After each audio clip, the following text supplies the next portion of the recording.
ان کا مقام اور مرتبہ قبلہ آپ صاحب نے اس طرف اشارہ دیا. یہ تو آپ کے علم کی اور آپ کے تعلیم و تعلم کی ایک جھلک تھی. آپ کی زندگی کے اندر جو تقوی کا اور زہد اور تقوی کا نور تھا، میں چاہوں گا کہ اس حوالے سے کوئی تھوڑا سا گفتگو کریں. بڑا خوبصورت علامہ صاحب آپ نے سوال قائم کیا. جتنے بھی اہل اللہ صوفیاء اور عرفاء کے تذکرے جب ہم پڑھتے ہیں، کیونکہ ولایت بغیر تقوی کے ملتی ہی نہیں ہے. ٹھیک. بغیر طہارت کے، بغیر زہد و ورع کے، بغیر عبادت کے، بغیر ادائیگی فرائض کے ولایت کا تصور ہی نہیں ہے. اور اللہ رب العالمین کے محبوب جناب محمد رسول اللہ صلی اللہ علیہ وسلم نے بھی ارشاد فرمایا کہ اللہ ارشاد فرماتا ہے کہ جس کو بھی جو میرا قرب ملتا ہے وہ نوافل سے ملتا ہے. جی.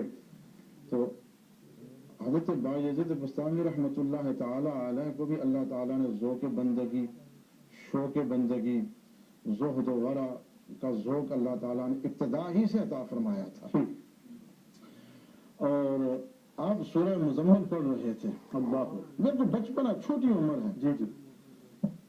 تو جب پڑھا یا ایھا المزمل قم اللیل الا قلیلا نصفہ او انقص منہ قلیلا، یہ پڑھا تو اپنے والد گرامی کے پاس پہنچے.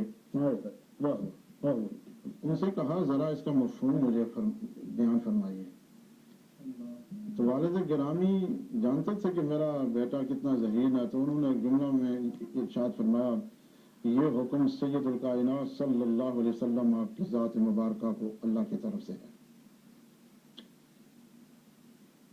پھر اسی سورہ مزمل کو پڑھتے ہوئے ایک مقام پر جہاں آتا ہے ان ربک یعلم انک تقوم، ایک آیت ہے جس میں صحابہ کا بھی ذکر ہے، اسی سورہ مزمل ہی میں ہے. وہ قرآن پاک کے لفظ ابھی میرے ذہن میں نہیں ہے، کہ جس میں حضور صلی اللہ علیہ وسلم کا بھی ذکر ہے طائفۃ معک، اور کہ آپ کے ساتھ ایک گروہ وہ بھی نماز پڑھتا ہے. تو کہا پھر یہاں سرکار دو عالم صلی اللہ علیہ وسلم کو حکم ہے تو یہاں کس کو حکم ہے، یہاں کی اس آیت کا کیا مفہوم ہے. جی. تو حضرت بایزید نے جب یہ سوال قائم کیا تو ان کے والد گرامی کہنے لگے کہ یہاں سرکار دو عالم صلی اللہ علیہ وسلم کی ذات مبارکہ کو بھی اللہ کی طرف سے حکم ہے جی. اور آپ کے اصحاب رضوان اللہ اجمعین ان کو بھی حکم ہے. ٹھیک.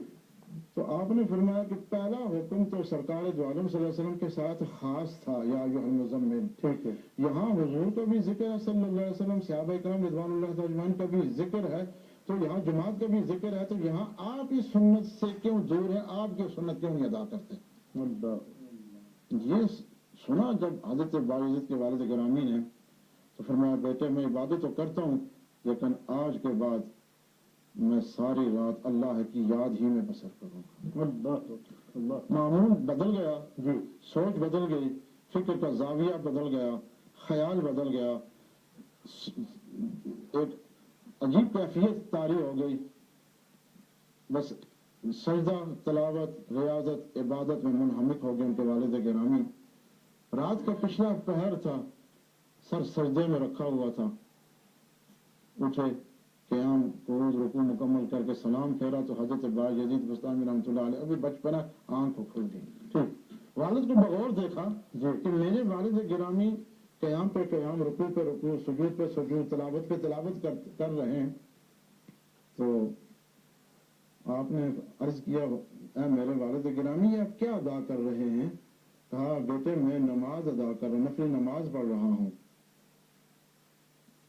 تو حضرت بایزید نے کہا پھر مجھے بھی سکھا، میں بھی ادا کرنا چاہتا ہوں. والد نے کہا ابھی بچپنا ہے. والد گرامی نے کہا ابھی تم پہ فرض نماز ہے ہی نہیں، تم ابھی بلوغ تک نہیں پہنچے ہو، ابھی شرعی طور پر تم پہ نماز نہیں ہے. تو جب آپ کی عمر قریب ہوگی تو میں آپ کو سکھا دوں گا، تو ابھی تم چھوٹے ہو. تو حضرت بایزید نے کہا کہ اچھا یہ بات ایسی ہے تو پھر اگر اللہ نے مجھ سے پوچھا کہ تم نے نماز کیوں نہیں ادا کی تو پھر جو آپ نے مجھے جواب دیا میں یہی جواب اللہ کی بارگاہ میں پیش کروں کہ میں نے تو مطالبہ کیا تھا لیکن میرے والد گرامی نے مجھے کہا تھا کہ تم چھوٹے ہو. کہا نہ یہ بات اللہ کی بارگاہ میں نہ کرنا، اٹھو وضو کراؤ میں تمہیں سکھاتا ہوں. اٹھے، وضو کا طریقہ سکھایا، نماز پڑھائی، نماز کا تھے وہ ذہین، یاد کرتے گئے. بس آگے والد گرامی ہوتے پیچھے حضرت باجید کا مسلح ہوتا. یوں اللہ کے حضور سجد ریزی کا آغاز ہو گیا, یوں بندگی کا ذوق پیدا ہوتا گیا, یوں آپ نے عبادت ریاضت شروع کر دی, اور پھر ریاضت ہی ریاضت, محنت ریاضت ہی ریاضت, محنت ہی محنت. ناظرین بڑا خوبصورت